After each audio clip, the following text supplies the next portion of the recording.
Un avion disparaît en 1955 et atterrit 37 ans plus tard. Voici ce qui s'est passé. Les avions disparaissent souvent. Dans ces cas-là, il est possible de comprendre ce qui s'est passé au travers des analyses. On retrouve l'épave et les bagages quand un avion se crache, ou au moins on analyse les appels à l'aide du pilote. Mais il peut aussi arriver qu'un avion disparaisse sans laisser aucune trace. Il décolle, mais n'arrive pas à leur destination et ne laisse rien comme indice. Ce genre de scénario se produit assez souvent et suscite toujours l'intérêt des scientifiques et des météorologues qui s'empressent de trouver une explication à ces disparitions. Bien que certains avions disparaissent sans laisser de traces, certains refont surface des années plus tard. Dans cette histoire, l'avion perdu a été retrouvé 37 ans plus tard. Pour en savoir plus, regardez cette vidéo sur un avion qui disparaît en 1955 et atterrit 37 ans plus tard. Voici ce qui s'est passé. Un atterrissage après 37 ans. Tout a commencé le 2 juillet 1955, lorsqu'un avion a quitté New York pour la Floride, avec 57 passagers et 4 employés à bord. Tout se déroulait comme prévu, jusqu'à ce que l'avion disparaisse des radars. Personne à la tour de contrôle de New York n'a pu joindre le pilote. L'avion s'est complètement volatilisé et les autorités étaient inquiètes.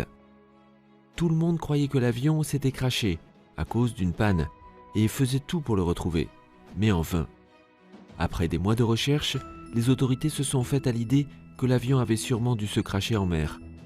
La compagnie, quant à elle, a donné une somme d'argent aux membres des familles des passagers, comme compensation pour les proches décédés. Tout était fini et l'affaire était classée. Mais 37 ans plus tard, l'affaire a été réouverte. Le 22 mai 1992, les contrôleurs du trafic aérien de Caracas au Venezuela ont découvert un avion dans les airs. L'avion était inconnu, car il n'avait pas encore été enregistré par les radars. Ils ont reçu un appel du pilote, qui, paniqué, leur a demandé ce qui se passait et où ils étaient. Le pilote a déclaré que c'était un vol Panam en direction de New York et a indiqué le nombre de passagers à bord. De la Corte, celui qui a décroché l'appel, a été surpris. Il a envoyé d'abord plus d'informations en interrogeant le pilote. Il lui a demandé s'il avait eu des problèmes durant son vol, mais le pilote n'a pas répondu immédiatement. Et quand il a finalement répondu, il a dit qu'il a dû atterrir à Miami à environ 9h55, le 2 juillet 1955. Le pilote trouvait le paysage qu'il avait devant lui très étrange, et c'est à ce moment-là que De la Corte lui a dit qu'il était à l'aéroport international de Caracas, et surtout en l'an 1992. Le pilote semblait bouleversé, et De la Corte pouvait l'entendre respirer profondément. De la Corte a tout préparé pour l'atterrissage, tout en essayant de calmer le pilote. Alors que l'avion atterrissait, les contrôleurs du trafic aérien étaient choqués par ce qu'ils voyaient, car c'était un avion qu'on n'utilisait plus depuis longtemps. Ils sont restés en contact avec le pilote et pouvaient entendre l'agitation des passagers en fond sonore.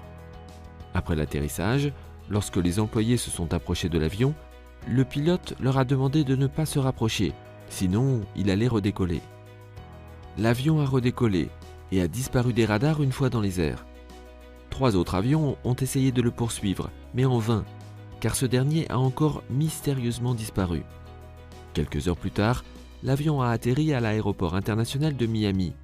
Les employés de l'aéroport étaient également émerveillés. Ils se demandaient où l'avion avait été et comment il était possible qu'il soit toujours en bon état après tout ce temps. Quand tous les passagers sont sortis de l'avion, les agents de sécurité les ont interrogés durant quelques heures. Il restait cependant de nombreuses questions sans réponse. L'avion était toujours en bon état et les personnes à bord n'avaient pas l'air d'avoir vieilli. Comment était-ce possible? L'avion aurait-il voyagé dans le temps? Comment l'avion a-t-il pu fonctionner durant toutes ces années? Ces événements mystérieux ont suscité beaucoup d'intérêt, au point où des artistes ont même écrit à ce sujet. Certains pensent que le triangle des Bermudes a permis à l'avion de traverser un portail interdimensionnel. D'autres pensent que ce sont les aliens qui ont rendu cela possible. Bien que de nombreuses personnes croient que cette histoire est vraie, cela ne semble pas être le cas. Si vous faites des recherches, vous retrouverez la source originale de cette histoire, un article dans le World Weekly News. Il s'est avéré que cette histoire a été créée par de la Corte. 92 squelettes à bord.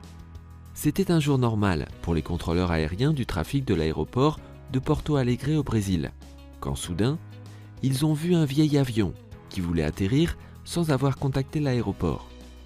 L'histoire commence le 4 septembre 1954, lorsque le vol 513 de Santiago Airlines a quitté Aachen en Allemagne de l'Ouest en direction de Porto Alegre. Cet avion avait déjà survolé l'Atlantique plusieurs fois, mais cette fois-ci, ce qui avait commencé comme un vol normal, avec 88 passagers et 4 employés à bord, se finira de façon très anormale. Le vol devait durer environ 18 heures, mais il a plutôt duré 35 années. Tout s'est déroulé normalement, du décollage jusqu'à ce que l'avion soit dans les airs. Mais après un coup du sort, l'avion a disparu des radars, en survolant l'océan Atlantique. Lorsque l'avion a disparu, la zone a été passée au peigne fin par les équipes de secours, qui n'ont rien trouvé après de longues recherches. Personne ne pouvait expliquer ce qui était arrivé à l'avion, et les autorités ont déclaré l'avion et ses occupants comme perdus. Les familles étaient tristes et ont pleuré leurs proches. Mais 35 ans plus tard, le 12 octobre 1989, l'avion est arrivé sans avertissement à Porto Alegre. Quand ils ont découvert l'avion sur le radar, ils ont d'abord cru que c'était une erreur de fonctionnement, mais ce n'était pas le cas. Ils ont parcouru leur plan de vol de la journée et n'y ont rien trouvé. Ils ont essayé d'entrer en contact avec le pilote, mais en vain. L'avion volait, sans s'arrêter, en direction de l'aéroport. Quand les employés ont enfin pu voir l'avion, ils ont remarqué que c'était un vieil avion, qui n'était plus utilisé depuis longtemps. Bien qu'ils étaient habitués à voir de vieux avions, celui-ci était de loin le plus vieux de tous ceux qu'ils avaient vus jusqu'ici. Lorsque l'avion a été assez proche, ils ont pu lire le nom et le logo sur le flanc de l'avion. À cet instant, les employés ont commencé à paniquer, car ils avaient affaire à un avion d'une compagnie qui n'existait plus depuis 1956, et ils n'avaient aucun contact avec le pilote. L'avion essayait d'atterrir, et ça avait l'air d'être un vrai désastre. Ils ont néanmoins préparé la piste d'atterrissage. Grâce aux efforts rapides du personnel, l'avion a bien pu atterrir. Après l'immobilisation totale de l'avion, les portes ne se sont pas immédiatement ouvertes. Cela étant suspect, les employés de l'aéroport n'ont pas essayé de les ouvrir. Ils ont appelé les agents de sécurité avant de se rapprocher prudemment de l'avion. Lorsqu'ils sont entrés dans l'avion, ils ont eu la frayeur de leur vie. Les passagers étaient tous bien installés avec leurs ceintures de sécurité attachées. Vous vous demandez certainement ce qui était si choquant. Eh bien, la seule chose qui restait des passagers et hôtesses était leur squelette. Le squelette du pilote, Miguel Victor Curie, était à sa place, les mains sur les boutons, avec le moteur qui tournait. Le gouvernement brésilien a été informé de l'incident et une enquête a été ouverte, mais le gouvernement l'a gardée secrète. Le rapport de l'enquête était vague et ne contenait aucune explication. Le gouvernement a essayé de garder les médias en dehors de l'affaire et ont simplement indiqué que l'avion était brusquement apparu dans les airs et avait atterri en toute sécurité. Cette nouvelle a poussé la population à soupçonner le gouvernement d'être impliqué dans la disparition de l'avion. Le gouvernement croyait que la population allait vite oublier l'affaire, mais cela n'a pas été le cas. Et cette attitude de la part du gouvernement n'a fait que provoquer la colère dans la population.